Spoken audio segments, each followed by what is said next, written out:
విధించి మనలో ఉన్న స్థితి అంటే మనలో కూడా చేస్తున్నారు. నిర్దేశంలో నివసించినప్పుడు దేవా నీవు ప్రజన్నప్పుడు అరణ్యంలో నీవు ప్రయాణం చేసినప్పుడు భూమి వంకేనో దేవుని సన్నిధి అంతరిక్షము వెళ్తాడు. ఆకాశమై కనిపించింది. మనం చూడంటే దేవుని ప్రజలుగా బయలుదేరినప్పుడు అరణ్యంలో ప్రయాణించినప్పుడు భూమి వంచింది.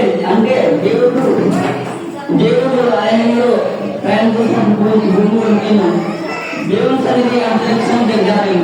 అంటే దేవుని సన్నిధి అంతరిక్షం నుండి అంటే ఆకాశం నుండి జరగాలి. ఇశ్రాయేలు దేవుడు సన్నిధిని ఆవారి సన్నాయి కల్పించింది. దేవుని సృష్టి మీద నీవు వర్షం సమృద్ధిగా కురిపించింది. అది యాక్చువల్గా ఏమంటుందంటే దేవుని సృష్టి మీద నీవు వర్షం సమృద్ధిగా కురిపించు అంటే అనేకమైతే లోపల దేవుని సృష్టి చాలా ఉన్నాయి. సృష్టిని దేవుడు నిత్యంగా సమృద్ధిగా వర్షాన్ని చేస్తారు. అది యాక్చువల్గా నీ దాన్ని పర్పంచు ఏమంటుందంటే మనం